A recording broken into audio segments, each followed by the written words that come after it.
Hepiniz geldiniz ya, o zaman Erzurum gelsin abi, Erzurum gelsin başkanım. Bayram ağabeyimiz Uzatan başkanım. Evet, ses istiyorum, ses! Evet, Bari başkanım. Evet, Figür başkanım. Sayın başkanım. Erzurum abicim. Hepinize armağan olsun mu? Haydi diyorum Erzurum!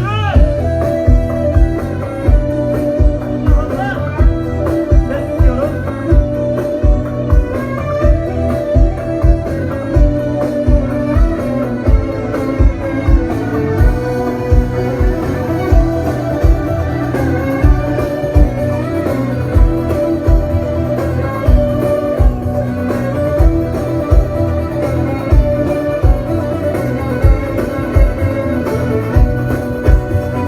Erzurum çok şahanedir, her köşesi bir cennettir.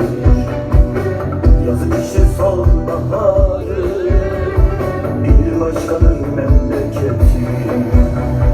Sonbahar yaylasına, kar ve zamanına, buz gibi sularına, hasretim hasret kaldı. Sonbahar yaylasına, kar ve zamanına, buz gibi sularına, hasretim hasret kaldı. Buz gibi sularına, hasretim hasret kaldı. Arkadaşlara gelin.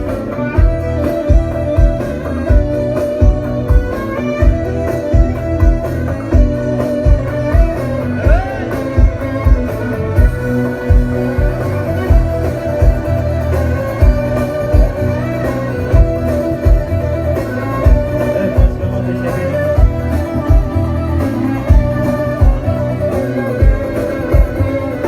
Evet, o sevgili çocuk. Taşların bir yanıdır, insanoğlunun asıdır.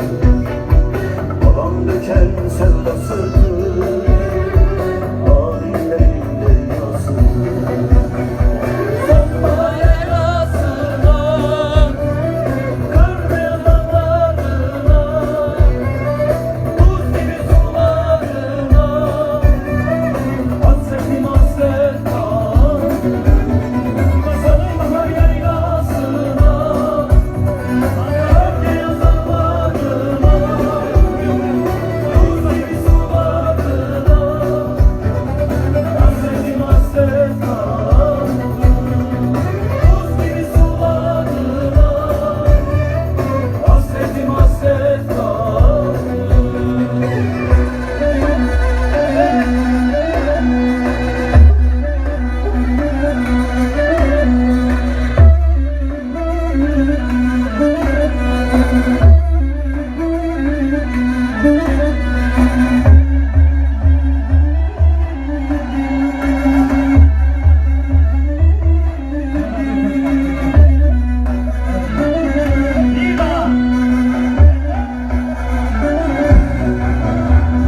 Sonbahar yaylasına, kar ve zamanına, buz gibi sularına, hasretim hasret kaldı.